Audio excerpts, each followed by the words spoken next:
Irmãos, nós vamos abrir a palavra do Senhor no livro de Gênesis, capítulo 14.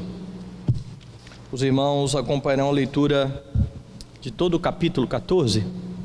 Sucedeu naquele tempo que Anrafael, rei de Sinar, Arioque, rei de Elazar, Quedorlaomer, rei de Elão, e Tidal, rei de Goim, fizeram guerra contra Bera, rei de Sodoma, contra Birsa, rei de Gomorra, contra Sinabe, rei de Admá, contra Semebe, rei de Zeboim, e contra o rei de Bela, esta é Zoar. Todos estes se ajuntaram no vale de Sidim, que é o mar salgado. 12 anos serviram a Quedorlaomer, porém no 13º se rebelaram. Ao 4º ano veio Quedorlaomer e os reis que estavam com ele, e feriram os refaíns em Asterote Carnaim, e os uzins em An, e aos emins em Savé Kiriataim, e aos oreus no seu monte Seir, até El-Parã, que está junto ao deserto. De volta passaram em Mispate, que é Cádiz, e feriram toda a terra dos amalequitas e dos amorreus que habitavam em Azazon Tamar. Então saíram os reis de Gomorra, de Sodoma, de Gomorra, de Admá e de Zeboim e de Bela, esta é Zoar, e se ordenaram e levantaram batalha contra eles no vale de Sidim, contra Quedorlaomer, rei de Elão, contra Tidal, rei de Goim, contra Anrafael, rei de Sinar, contra Arioque, rei de Elazar, 4 reis contra 5. Ora, o vale de Sidim estava cheio de poços de betume. Os reis de Sodoma e de Gomorra fugiram, alguns caíram neles, e os restantes fugiram para o monte. Tomaram, pois, todos os bens de Sodoma e de Gomorra, e todo o seu mantimento, e se foram. Apossaram-se também de Ló, filho do irmão de Abrão, que morava em Sodoma, e dos seus bens, e partiram. Porém veio um que escapara, e o contou a Abrão, o hebreu. Este habitava junto dos carvalhais de Manre, o amorreu, irmão de Escol e de Aner, os quais eram aliados de Abrão. Ouvindo Abrão que seu sobrinho estava preso, fez sair 318 homens dos mais capazes, nascidos em sua casa, e os perseguiu até Dan. E repartidos contra eles de noite, ele e os seus homens, feriu-os e os perseguiu até Obá, que fica à esquerda de Damasco. Trouxe de novo todos os bens, e também a Ló, seu sobrinho, os bens dele, e ainda as mulheres e o povo. Após voltar Abrão de ferir a Quedorlaomer e aos reis que estavam com ele, saiu-lhe ao encontro o rei de Sodoma, no vale de Savé, que é o vale do rei. Melquisedeque, rei de Salém, trouxe pão e vinho. Era sacerdote do Deus Altíssimo. Abençoou ele Abraão e disse: bendito seja Abrão pelo Deus Altíssimo, que possui os céus e a terra, e bendito seja o Deus Altíssimo, que entregou os teus adversários nas tuas mãos. E de tudo lhe deu Abrão o dízimo. Então disse o rei de Sodoma a Abrão: dá-me as pessoas e os bens ficarão contigo.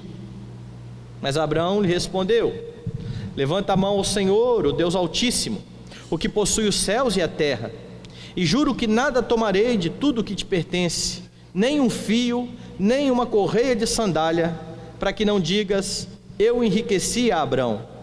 Nada quero para mim, senão o que os rapazes comeram, e a parte que toca aos homens, Ané, Escol e Manre, que foram comigo, estes que tomem o seu quinhão. Vamos orar. Amado Salvador, Senhor da nossa vida, nós exaltamos o teu glorioso nome, agradecemos o privilégio de estarmos em tua presença, e agradecemos, ó Deus, o privilégio de termos a tua palavra viva e eficaz, lida e exposta nessa noite. Que o Senhor venha, Deus, abrir o nosso entendimento, iluminar, ó Deus, os olhos do nosso coração com teu Espírito, a fim de compreendermos o texto sagrado e a fim de aplicarmos, ó Deus, em nossa vida para a Tua própria glória, em nome de Jesus. Amém. O capítulo 12 de Gênesis nos fala a respeito do chamado de Abrão. Abrão foi chamado da sua terra e da sua parentela com a promessa de Deus de que lhe daria uma terra e uma descendência. Hoje pela manhã nós falávamos um pouco a respeito de Abrão e da sua peregrinação, e de forma muito interessante você percebe na vida de Abrão que enquanto ele mantinha a promessa de Deus no seu coração, ele caminhava bem, ele tinha atitudes piedosas, corretas, mas quando ele esquecia daquilo que Deus o havia prometido, ele acabava por pecar. E foi assim já no capítulo 12, quando ele enfrenta fome na terra e tem que ir até o Egito, e por medo de morrer, ele então inventa a história de que Sarai era a sua irmã. E nesse momento que Abrão peca, mentindo a respeito de Sarai, ele tinha exatamente esquecido a promessa de Deus, pois Deus havia prometido a ele uma descendência, uma posteridade. Abraão necessariamente precisaria estar vivo para ter uma posteridade, mas por duvidar da promessa de Deus, então ele tenta resolver o seu problema mentindo, pecando contra o Senhor, pecando até mesmo contra o faraó, que quase é punido por Deus por conta de ter tomado a Sarai. Você chega no capítulo 13 e vê que quando Abrão entende que a promessa de Deus quanto à terra é uma promessa verdadeira, ele resolve um outro conflito da sua vida, que é o conflito que acontece entre os pastores de Abrão e os pastores de Ló, por conta da terra. Ele resolve esse conflito dizendo a Ló, que era mais novo que ele, que não era o líder da caravana, o líder era o próprio Abrão. Ele diz: escolha a terra para onde você vai. E Ló, olhando para as campinas verdes, escolhe o melhor lado, pelo menos o melhor aos olhos de Ló, o melhor para poder cuidar do seu rebanho. E Abrão é bondoso com Ló, porque ele sabia, tinha plena convicção de que Deus daria a ele uma terra. Então perceba bem, quando ele crê na promessa de Deus, ele vai bem. Quando ele descrê da promessa de Deus, ele anda por maus caminhos. E aqui no capítulo 13 ele tem a promessa confirmada por parte de Deus, de que ele seria pai de uma grande nação e de que ele teria uma terra. E aí então entramos no capítulo 14, que foi o capítulo que foi lido nessa noite. E a notícia que Moisés dá ao leitor, aqui no começo do capítulo 14, é que estava acontecendo uma guerra. 4 reis orientais, que eu não vou repetir o nome aqui de jeito nenhum hoje, contra 5 reis da área do Mar Morto. Então 4 reis se ajuntam e formam guerra contra esses outros 5 reis, e eles fazem fugir os reis de Sodoma e Gomorra. Interessante, os 4 reis mostram um poderio bélico muito maior do que os outros 5, e eles colocam para correr todos estes outros reis, inclusive os de Sodoma e Gomorra. E você precisa lembrar que Ló havia ido exatamente para aquela região. Quando Ló olhou para as campinas e viu a parte mais verde e que aparentemente seria o melhor lugar para se viver, ele escolheu o lugar de Sodoma e Gomorra. Então os 4 reis tomam os despojos de Sodoma e Gomorra, e quando eles fazem isso, eles levam também Ló cativo. Ló estava habitando naquele lugar. E a partir então desse momento, você vê que Abrão vai travar 2 batalhas em sua vida. E esse é o tema do sermão de hoje, as 2 batalhas de Abrão. Quando você olha para o texto, você então percebe que a primeira batalha de Abrão foi a batalha para resgatar o seu sobrinho, Ló. Veja aí o que diz o verso de número 13. Porém veio um que escapara e o contou a Abrão o hebreu. Este habitava junto dos carvalhais de Manre, o amorreu, irmão de Escol e de Aner, os quais eram aliados de Abrão.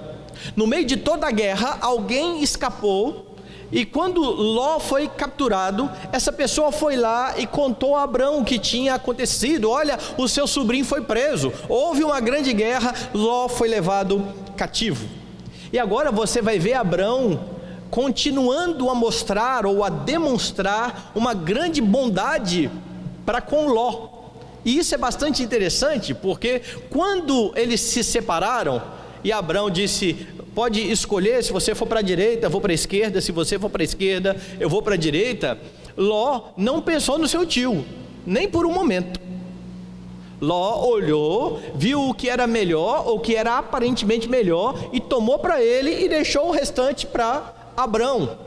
E mesmo tendo sido alvo disso por parte de Ló, que não pensou no seu tio, Abraão vai acudir ao seu sobrinho. O quadro é bastante interessante aqui, porque quando você tem dos versículos 1 até o versículo 11, você vê que Moisés faz questão de descrever o poderio bélico destes 4 reis que derrotaram os outros 5 governantes. Mas o texto vai narrar algo importante e interessante. Veja aí no versículo 14: ouvindo Abrão que seu sobrinho estava preso, fez sair 318 homens dos mais capazes, nascidos em sua casa, e os perseguiu até Dan, e repartidos contra eles de noite, ele e seus homens, feriu-os e os perseguiu até Obá, que fica à esquerda de Damasco. Abrão arregimenta um pequeno exército, daqueles que estão com ele, da sua caravana, daqueles que haviam nascido na sua casa, e somente com esses 318, ele derrota os 4 reis vencedores daquela batalha contra os outros 5. Mesmo com todo o poderio bélico daqueles 4 reis. E o que está por trás dessa história não é o poder de Abrão necessariamente. O que está por trás dessa história é o poder do rei que governa toda a terra. É verdade que os 4 reis eram poderosos? Sim, eles venceram os outros 5, mas junto com Abrão estava o grande rei de toda a terra.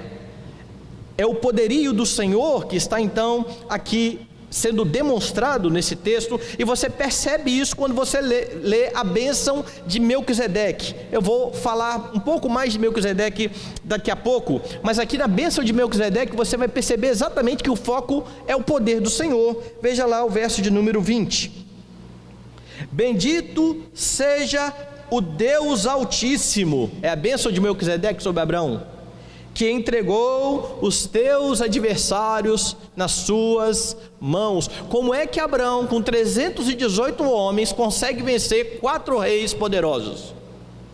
Na força do Senhor, no poder do Senhor.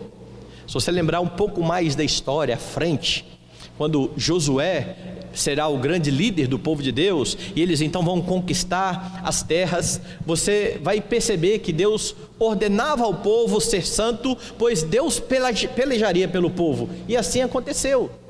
Deus foi diante de uma grande cidade, Jericó, e mandou o povo rodear as cidades por 7 dias, e no 7º dia por 7 vezes, e depois guerrear, gritar, tocar trombeta. E o povo em santidade, ao fazer tudo o que Deus ordenou, viu ruir as muralhas de Jericó. Eles venceram no poder do Senhor. A cidade era poderosa, mas um pouco mais à frente na narrativa, você vê o povo indo para guerrear contra uma outra cidade, uma cidade pequenina, chamada Ai.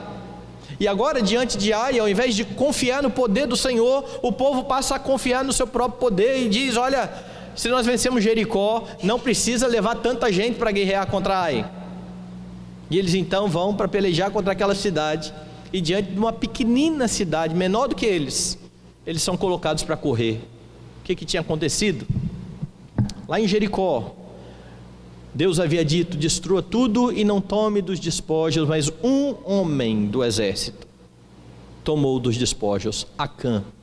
E o pecado de Acã fez com que viesse o juízo de Deus sobre Israel, E a história lá é bastante clara, porque quando o povo novamente se santifica, eles começam novamente a ganhar as guerras.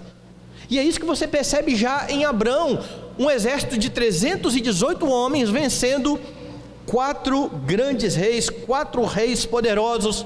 Mas Melquisedeque está sendo bem claro: bendito seja Abrão pelo Deus, veja o título, Altíssimo. Esse Deus Altíssimo, o que possui os céus e a terra. Esse Deus Altíssimo entregou os adversários. Quando Melquisedeque abençoa Abrão, ele faz questão de expressar quem é o Deus Altíssimo. O Deus Altíssimo é o dono de tudo, Ele é o possuidor, Ele tem em suas mãos os céus e a terra. É esse grande rei, o Deus Altíssimo, que faz com que Abrão vença a sua batalha. E então a vitória de Abrão sobre os 4 reis, que já haviam vencido os outros 5, confirma exatamente a soberania de Deus, o poder do Deus Todo-Poderoso que fez promessas a Abrão. E o que é bastante interessante e intrigante nisso tudo, é que Abrão está vendo tudo isso, e daí a pouco este Deus vai se apresentar a ele como: eu sou o Deus Todo-Poderoso, e Abrão vai duvidar dele quando ele diz que daria um filho a ele. Mesmo percebendo toda a bondade de Deus, mesmo percebendo todo o poder de Deus, mesmo entendendo tudo aquilo de que Deus era capaz, Abraão, vez por outra, estava titubeando na fé.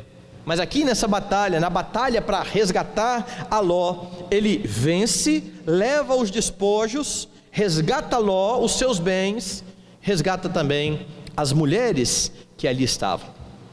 A primeira batalha de Abrão é uma batalha para libertar o seu sobrinho.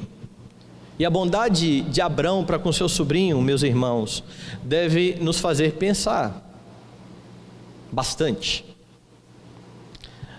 Você não precisa receber nada de alguém para ser bondoso com essa pessoa. Vez por outra, nos nossos relacionamentos, achamos que as pessoas têm que nos dar alguma coisa para que possamos retribuir. E é por isso que muitos relacionamentos, eles são rompidos. Nós geralmente entramos nos relacionamentos e pensamos o seguinte: bom, se eu não estou ganhando nada com isso, o que adianta eu investir aqui nessa amizade? O que adianta eu investir nesse casamento? O que adianta eu investir em estar junto? Porque eu só sou bondoso e a pessoa não está nem aí para mim.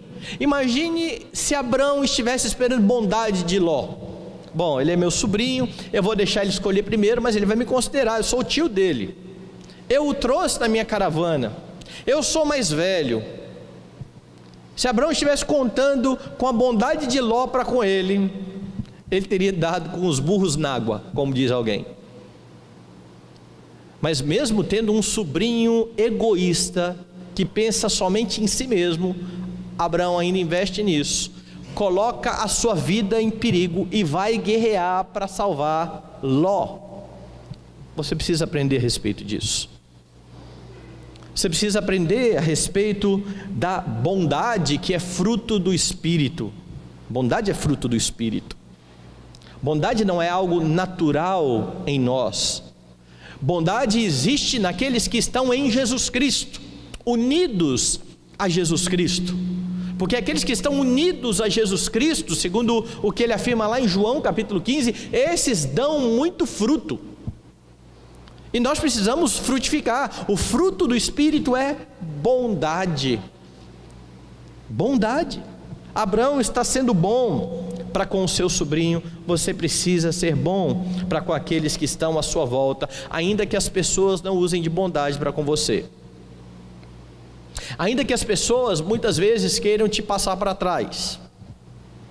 Ainda que as pessoas tenham falhado com você, se você tem oportunidade de servi-las, o mandamento cristão é exatamente esse: servir, ser bom.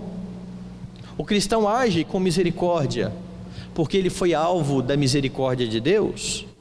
O que Abrão está fazendo aqui não é nada diferente daquilo que Deus fez em relação a Abrão. Porque Abraão nunca buscou a Deus, Abraão estava lá na sua terra.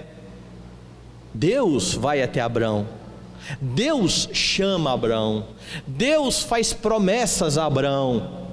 E se você lembrar, falamos nessa manhã, o título que Abraão vai receber é exatamente o de amigo, amigo de Deus. Mas quem iniciou essa amizade foi Deus, sem esperar nada em troca para poder ser bom com Abraão. Deus decidiu ser bom com Abraão. Nós precisamos decidir ser bons para com as pessoas, porque nós fomos alvo dessa bondade. E a grande bênção, creio eu, do cristianismo é exatamente entender que tudo aquilo que Deus ordena ao seu povo, Ele fez em favor do seu povo. Ele diz: ame o seu inimigo. Você fala: mas isso é muito difícil. Mas você era inimigo de Deus e Ele te amou. Seja misericordioso. Mas às vezes é complicado, mas você todos os dias experimenta das misericórdias do Senhor, que são a causa de não sermos consumidos.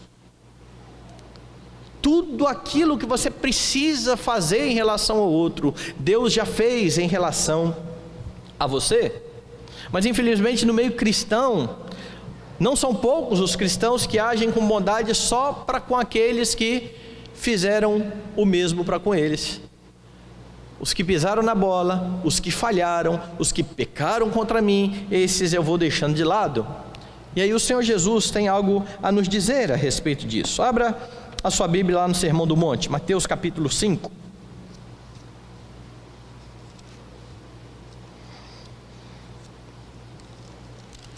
Mateus capítulo 5, Jesus falando a respeito desse relacionamento de amor ao próximo. Veja o que Jesus vai dizer a partir do verso de número 43.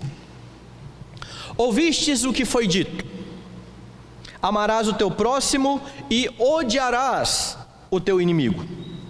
Sabe o que é interessante aqui nessa afirmação? Quando Jesus diz: ouvistes o que foi dito, amarás ao teu próximo e odiarás o teu inimigo, Jesus está afirmando de forma bem categórica de que esse era o ensinamento dos mestres. Quando as pessoas iam à sinagoga, o que eles ouviam dos púlpitos dos seus mestres era exatamente isso: ame o seu próximo, odeie o seu inimigo. Não é sem razão que Jesus vai pegar estes homens e vai contar uma parábola a respeito de um samaritano que foi o herói da história. O samaritano era inimigo do povo de Deus. E Deus, quando contou a sua história, disse que um homem vinha de Jerusalém para Jericó, caiu na mão de salteadores, ficou semi-morto ali, e veio um sacerdote, passou de largo. Veio um outro judeu religioso, passou de lado. Veio um samaritano, e possivelmente na cabeça daqueles homens foi: esse samaritano vai se aproveitar agora e vai terminar de roubar. Não é isso que acontece aqui? A gente escandaliza. Esses dias teve uma notícia de alguém que sofreu um acidente, estava na rua precisando de cuidados, e as pessoas que estavam à volta foram lá e roubaram. O judeu esperava o pior do samaritano. Agora veio o samaritano e cuidou daquele homem. E aí então vem a pergunta: quem foi o próximo daquele homem? E para o judeu seria muito difícil dizer foi o samaritano, e eles nem expressam isso. Eles só respondem: aquele que usou de misericórdia para com eles.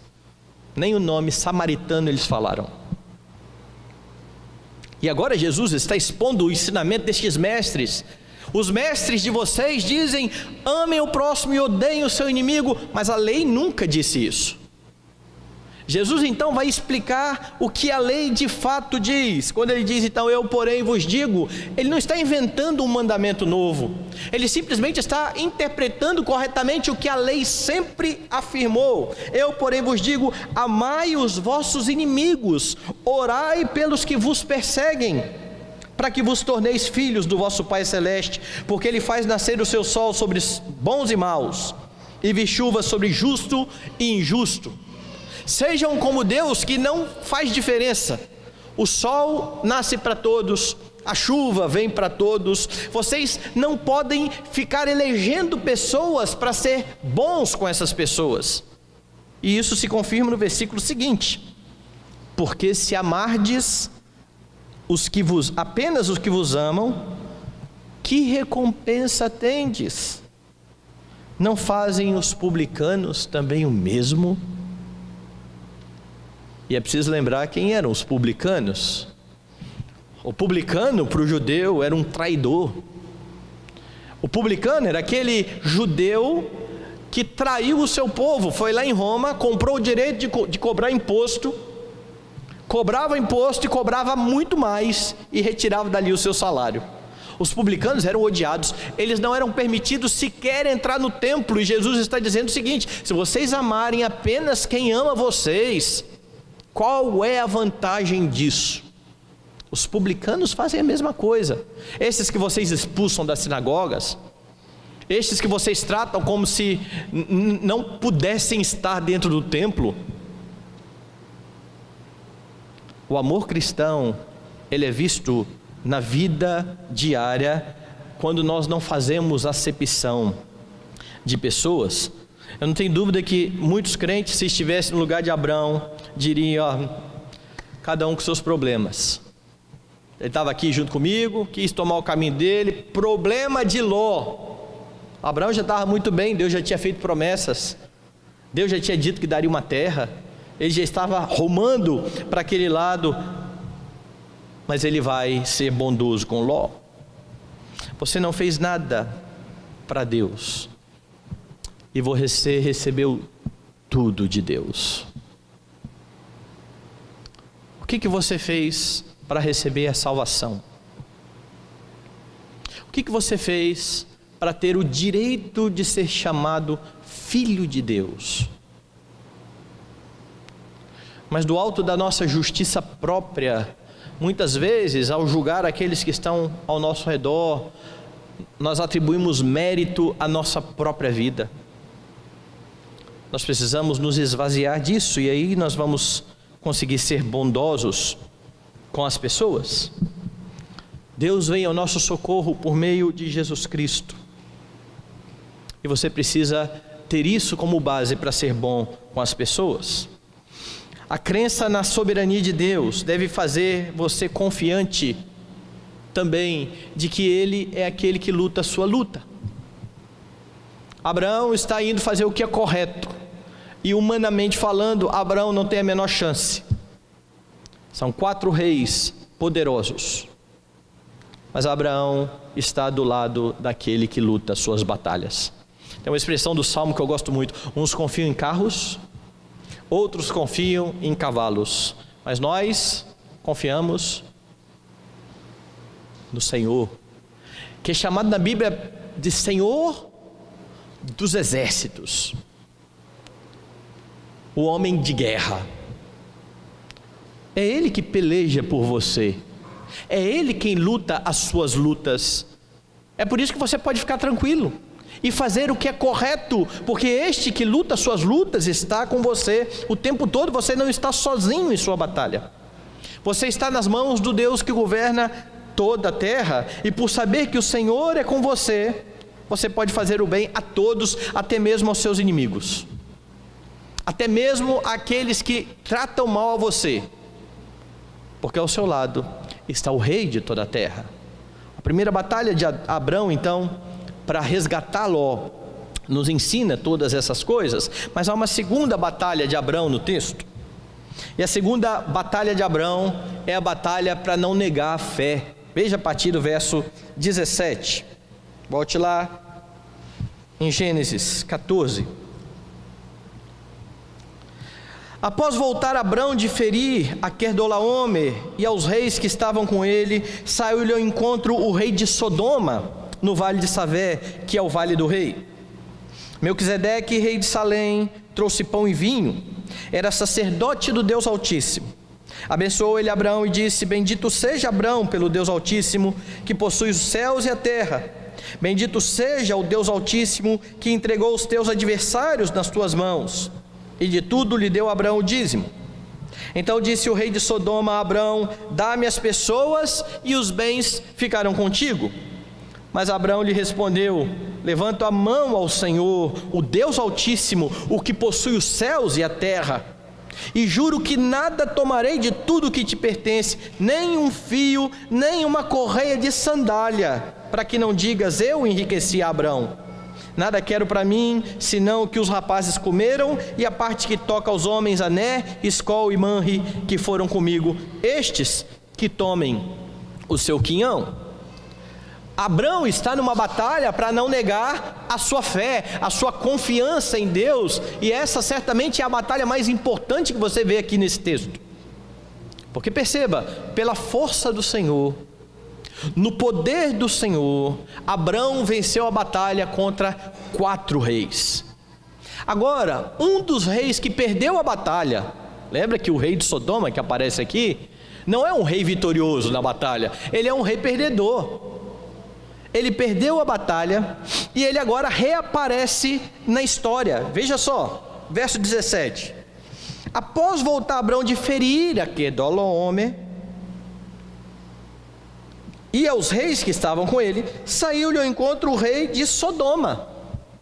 É o rei derrotado. Ele se apresenta agora a Abrão, mas aparece um outro rei na história. Aparece o rei de Sodoma e aparece Melquisedeque, verso de número 18. Melquisedeque, rei de Salém, trouxe pão e vinho. Então você tem o rei de Sodoma e você tem Melquisedeque, rei de Salém. Quem era esse homem? Durante a liturgia nós lemos um longo texto de Hebreus que trata de Melquisedeque, que mostra Melquisedeque como prefigurando o Senhor Jesus Cristo. O texto aqui diz simplesmente que ele era rei de Salém e ele era sacerdote do Deus Altíssimo. Melquisedeque tipifica Jesus Cristo, com uma diferença: Jesus não é apenas rei e sacerdote, Jesus é também profeta. Profeta, sacerdote, rei, cantamos isso há pouco. Jesus é o nosso profeta, sacerdote e rei.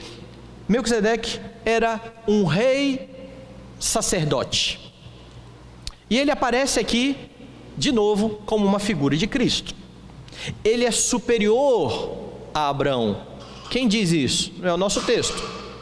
Quem diz isso é o escritor de Hebreus, interpretando essa história no Novo Testamento, dizendo que Abrão deu o dízimo a Melquisedeque, porque Melquisedeque era superior a Abrão, é o superior que recebe do inferior.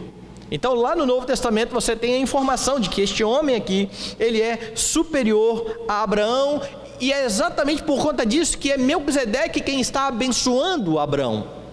Ele aparece aqui com a sua bênção a Abrão, e o texto diz que ele aparece na história trazendo pão e vinho. Ele traz um banquete para Abrão, e logo depois que Abrão é abençoado, ele entrega o dízimo em sinal de gratidão a Deus, aquilo que Deus havia feito por ele, e reconhecendo Melquisedeque como rei e como sacerdote.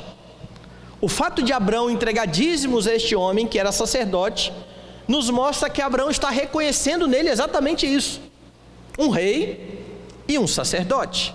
E é aí então que a batalha para não negar a fé acontece. Por que eu estou chamando isso aqui de uma batalha para não negar a fé?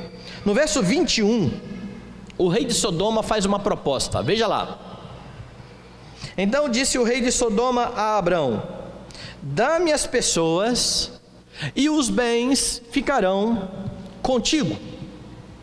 Dá-me as pessoas e os bens ficarão contigo. Ele exige de Abrão os habitantes de Sodoma, já que Abrão tinha ido guerrear. Dentre os habitantes de Sodoma estava Ló, e para resgatar Ló, Abrão venceu a batalha e agora veio todo mundo. Abrão agora, em tese, é aquele que está sobre todas essas pessoas. governando sobre todas essas pessoas. E aí o rei derrotado chega para ele e exige os habitantes de Sodoma, dizendo: olha, e se você deixar os habitantes comigo, eu deixo os despojos com você. O que é bastante irônico, porque ele não conseguiu vencer os outros 4 reis. E agora o rei derrotado está pedindo àquele que venceu os outros reis para lhe dar alguma coisa, e está fazendo aqui exigências e dizendo: eu deixo com você o despojo. Despojo que Abrão tinha pegado por causa da guerra, despojo que Abrão tinha conquistado. É uma cena irônica, é um rei derrotado exigindo algo de alguém que foi um herói da guerra. E Abrão está diante de uma tentação. Por que Abrão está diante de uma tentação? Abraão continuaria confiando na providência de Deus, que o está mantendo até agora, ou Abraão aceitaria os benefícios propostos pelo rei de Sodoma? Lembrando que Abraão em outro momento titubeou na fé. Diante lá de Faraó, ele achou que ele iria morrer e por isso ele mentiu. Abraão está o tempo todo tendo a sua fé testada, e agora ele está diante de uma tentação. Eu vou guerrear de novo, eu vou partir para cima desse homem de novo, não é muito mais fácil fazer o acordo aqui? E ainda ficar com o despojo sem guerra alguma? Essa é a grande tentação aqui, e Abraão então rejeita a oferta daquele homem. Veja lá no versículo 22, Abraão lhe respondeu: levanta a mão ao Senhor, o Deus Altíssimo, que possui os céus e a terra, e juro que nada tomarei de tudo que te pertence, nem um fio, nem uma correia de sandália, para que não digas: eu enriqueci Abrão. O despojo, pela lei da guerra, era de Abrão, mas Abrão está dizendo assim: é seu, eu vou deixar tudo com você, eu não vou aceitar nada da sua mão, para você não sair dizendo por aí que fez bem a mim. Abrão rejeita a oferta daquele homem, para ficar bem claro que ninguém além do Senhor era responsável pela prosperidade de Abrão. E o que ajuda Abrão aqui nessa batalha pela fé? Primeira coisa que ajuda Abrão a tomar essa decisão firme nesse momento da sua vida: saber que Deus é soberano. Veja o verso 19, na bênção de Melquisedeque. Abençoou ele a Abrão e disse: bendito seja Abrão pelo Deus Altíssimo, que possui o céu e a terra. Veja se não é isso que ele vai repetir no verso 22.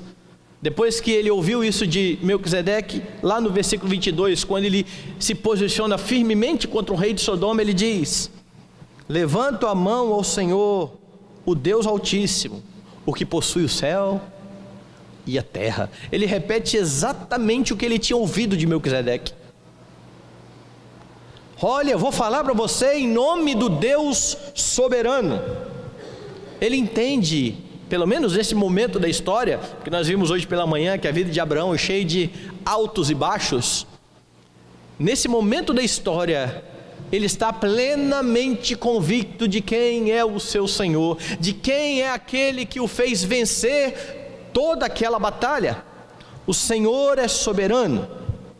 Ele sabe que esse Deus soberano é o grande dono de tudo. Ele é o dono dos céus e da terra. Ele tem tudo em suas mãos.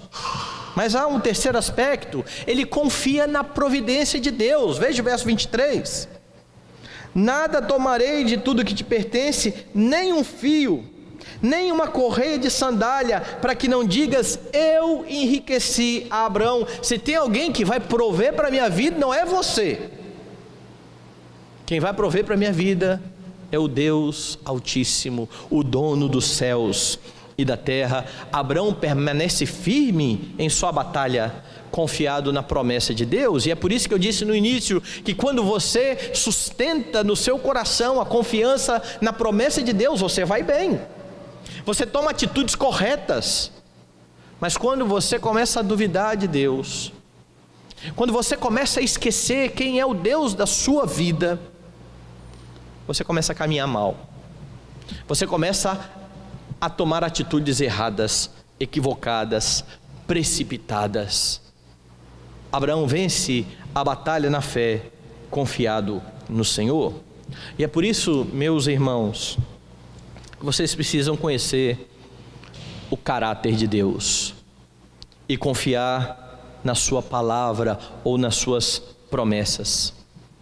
É isso que vai te ajudar a ficar firme diante de todas as tribulações da vida. Constantemente nós estamos sendo postos à prova, a nossa fé é colocada à prova. E a Bíblia vai dizer que nós precisamos ter, por motivo de muita alegria, quando nós passamos por várias provações. A provação tem por fim nos tornar perfeitos e íntegros e em nada deficientes. Mas para passar pela provação, você precisa conhecer a Deus. Tem muito crente que, diante das dificuldades da vida, se prostra, desanima, e quando você vai cavucar, e você percebe que ele não conhece o seu Senhor. É por isso que está assim desanimado, porque se conhecesse aquele que está do seu lado, não desanimaria. Foi por conhecer, por exemplo, o caráter do seu pastor, que Davi disse: se eu estiver no vale da sombra da morte, eu não tenho medo, Ele está comigo. O vale da sombra da morte. Ele sabia que aquele que estaria no vale da sombra da morte é o pastor que aparece no início do Salmo. Nada me faltará, Ele me faz repousar em verdes passos.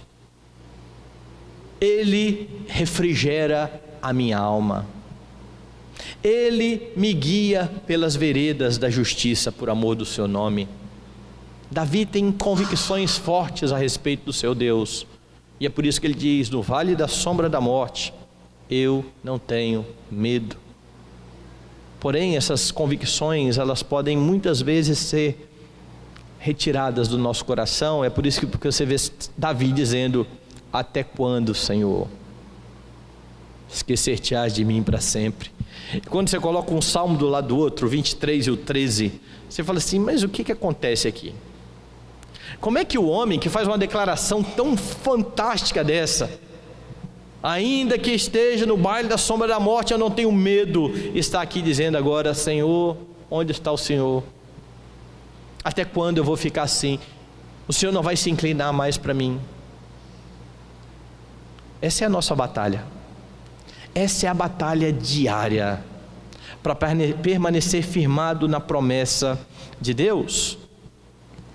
E quando você está firmado na promessa de Deus, você vai ficar inabalável, mesmo diante de facilidades que possam aparecer para você. Por exemplo, faça algo em troca de um benefício, ou prejudique alguém no seu serviço, para você subir um pouquinho mais de cargo e ganhar um pouquinho mais.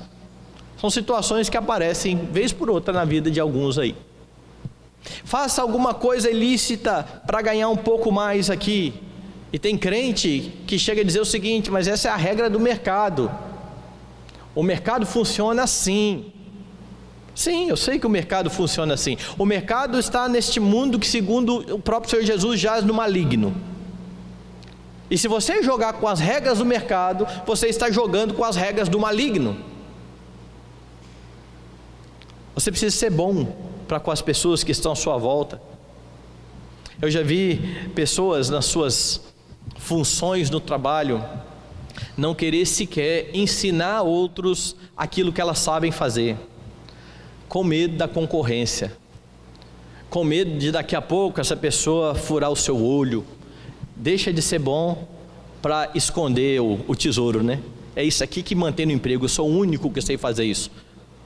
Quem te mantém no seu emprego é o Senhor Deus Altíssimo, que possui o céu e a terra. Saiba disso. Não é a sua capacidade. É por isso que você pode ser bom, pode instruir pessoas, confiando de que aquele que está com você é o Deus que luta as suas batalhas. Você não precisa ficar sendo mesquinho, achando que vai se proteger, porque quem protege você é o Senhor. O máximo que você vai conseguir tentando se proteger é cansar, é ficar ansioso, é lutar lutas que ainda não existem. E quando chegar a verdadeira luta, você não tem mais força. Você já lutou tudo que tinha para lutar na sua luta imaginária aqui na sua cabeça. Você está com um Deus Criador dos céus e da terra, o que possui os céus e a terra. E conhecer o caráter desse Deus vai fazer com que você seja uma boa testemunha onde quer que você esteja.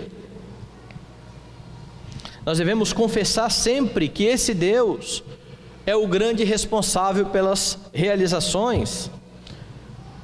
Eu falei semana passada, repito hoje: Deus é quem te dá dons, Deus é quem te dá talentos, Deus é quem te dá capacidade de realizar, e é por isso que a honra deve ser sempre dada a Ele. É isso que Abrão está dizendo aqui para o rei: quem me sustenta é Deus. Eu não vou aceitar nada de você para que você não diga: eu enriqueci Abrão. Quem enriqueceu Abrão foi o Senhor. Quem deu bênçãos para Abrão foi o Deus que tirou ele da sua terra e que estava levando para uma terra que ele ainda ia ver. E é assim que deve ser a fé cristã. Ela deve estar firmada naquele que é prefigurado em Melquisedeque, Cristo Jesus, o grande rei de toda a terra. É Ele o grande governante. É Ele que aparece aqui figuradamente em Melquisedeque, e é nele que você está seguro e amparado por sua justiça. Diante dele está a sua vida, e é Ele como rei de justiça e rei de paz, que sonda o seu coração e que julga retamente. Jesus Cristo, o Deus Altíssimo, o Rei, sacerdote e profeta. O Rei que governa e dirige a sua vida. O profeta que lhe instrui por meio da palavra. O sacerdote que intercede por você, mas que ao mesmo tempo é a própria oferta. Ele é o nosso sacerdote. Ele intercede por nós. Nós cantamos isso nessa noite. Enquanto no céu ele estiver, seguro ali eu estarei. É Ele que tem em suas mãos o seu nome. É Ele o seu grande advogado. É Ele quem defende a sua causa. É Ele quem está junto ao Pai, intercedendo continuamente pela sua vida. E é por isso que você não precisa temer. E Ele faz isso porque Ele se entregou como oferta pelo pecado. E entendendo isso, que esse nosso sacerdote é a própria oferta, é impossível você não fazer um paralelo entre o que acontece no Antigo Testamento e no Novo. Veja lá no versículo 18, quando Melquisedeque aparece. Melquisedeque, rei de Salém, trouxe pão e vinho.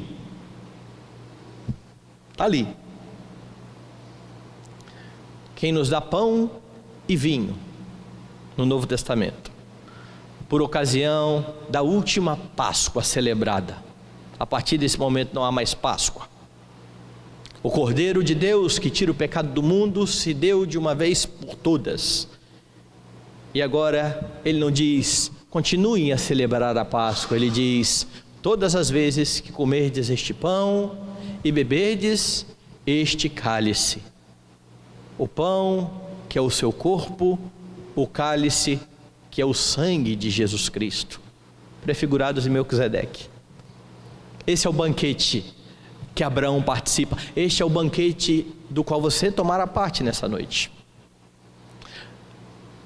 Aquele que é maior do que Melquisedeque oferece a você na mesa do Senhor pão e vinho, a fim de fortalecer a sua vida, a fim de firmar as suas convicções, a fim de que você lembre daquilo que Ele efetuou na cruz em seu lugar, a fim de que você mantenha no coração a bendita esperança de que um dia estaremos com Ele para todo sempre. Então, nessa caminhada, aquele que começou a boa obra em nós há de completá-la até o dia de Cristo Jesus. Você não está sozinho. A celebração da mesa do Senhor, da ceia do Senhor, é para que a nossa memória esteja o tempo todo sendo reativada ou reanimada, entendendo o que Cristo fez em seu lugar. E aí então você entende aquilo que Paulo fala aos Romanos, quando ele fala a respeito de Deus e diz: aquele que não poupou o seu próprio filho, antes por todos nós o entregou, porventura não nos dará graciosamente com ele, com Cristo, todas as coisas? É por isso que não há temor. Quem nos separará do amor de Cristo? Será tribulação,